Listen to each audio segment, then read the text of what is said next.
We already have a couple of superhero games that let you play as a team. So far, the only one I recommend is the Guardians of the Galaxy game. That is a perfect example on how you make a superhero game. With Suicide Squad Kills the Justice League, I wasn't expecting too much. I mean, Jared Leto's not in the game, so it should be decent, right?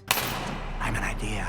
But since everyone is shitting on the game before it even comes out, let's just pretend that I already played it. Right off the bat, get it? We got an expensive cow turd over here. For people who paid extra for the early access, they got all the best gear and got to fight the endgame boss without doing any work. Of course, they had to shut the whole game down in embarrassment because apparently it involves the internet or something I don't really fully understand. So people who paid a fortune to play it early had to wait just a little longer to play this piece of shit. At first, looking at the gameplay, it doesn't look bad per se, and when launching the game for the first time, it looks great and should be fun. But it's not fun. It almost comes close to an enjoyable experience. It's got everything you would need, but there's something missing. Something that makes a game a game. And the list is long, and besides that, I didn't play the game, so I can't really tell you in detail. All the characters play exactly the same. Even watching the gameplay footage, it's so obvious. Basically, you have a team of 4 Ellises. None of them feel different. They all have guns. Even the big shark guy feels light as a feather. I mean, he's so light, he swims in air. In a good game, all the characters would be unique. Again, with Guardians of the Galaxy, each character has a different set of tools to help in a battle. Some had guns, others were melee focused,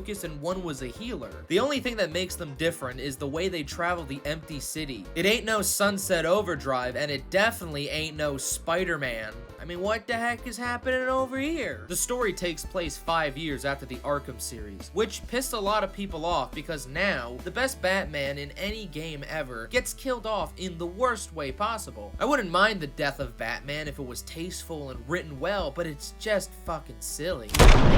Speaking of story, from what I've seen, it's a very short playthrough, a complete fucking embarrassment to any big budget game. It really is shocking how little there is. There are only 5 members of the Justice League, and yet nobody else is trying to save the city. Where the hell is Aquaman? I really wanted to kick his ass. When fighting the heroes, there is no strategy. You just shoot them. What a boring way to kill the most powerful group of superheroes ever. Remember in God of War when Kratos struggled to kill Heimdall? He actually had to adapt to the situation to win a fight by using a new tactic. In this game, it's like, oh my god, how the heck did you kill Superman? He's like super powerful. Tell us your secret. And then the other guys are like, well, I shot him until he dead.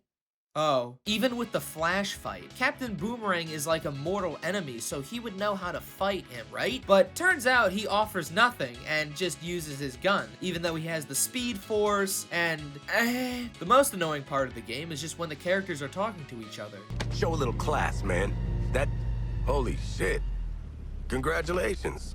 Now, was that a joke about how big his cock was or how small his cock was? Makes sense. The gods have cursed you in every other way. I'm sorry, why is the Drax ripoff talking? Suicide Squad Kills the Justice League could have been a fine game, but like most big budget games, they were rushed out and they were not tested until it was too late. I give this game a score of eternal torment. Good night, everyone.